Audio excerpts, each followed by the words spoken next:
तर मग आता तुम्हाला असं काय वाटतं, की ह्या युगामध्ये किंवा एआयच्या सगळ्या ह्याच्यामध्ये फ्युचर काही धोके आहेत का? किंवा असं काही आहे का ज्याच्यामध्ये मी नॅशनली आणि इंटरनॅशनली म्हणतो? नाही, नाही, आता काय एआय वरती सध्या माझं काम चालू आहे. हां, म्हणजे माझं ओव्हरऑल काम बऱ्याच प्रमाणात कमी केलं मागचे 3-4 वर्ष. करेक्ट. पण एआय वरती माझं काम चालू आहे थोडं. पण एआय वरती म्हणजे काय, की एक फक्त एआयच्या एका विशिष्ट अंगाबद्दल माझं काम चालू आहे. ओके. आणि ते म्हणजे असं, की एआयची जी म्हणजे त्याच्या वेगवेगळ्या पातळ्या आहेत. पण त्यातली जी सर्वोच्च पातळी आहे, ती जर का एआयने गाठली, ती तर म्हणजे काय? म्हणजे आर्टिफिशियल जनरल इंटेलिजन्स याला म्हणतात किंवा आर्टिफिशियल सुपर इंटेलिजन्स म्हणतात. ओके.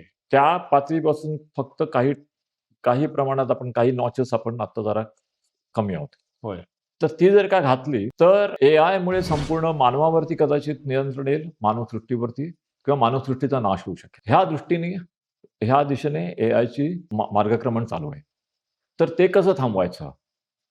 त्यासंबंधी माझं काम चालू आहे आणि त्यासंबंधी माझी बऱ्याच देशांबरोबर बोलणी पण चालू आहेत, की पण ह्यासंबंधी एक आंतरराष्ट्रीय करार करून हां, एआयची ही जी पुढची डेव्हलपमेंट आहे ती आपल्याला रेग्युलेट करता येईल किंवा काही थांबता येईल. कारण माझ्याशिवाय इतर देखील काम करतायत.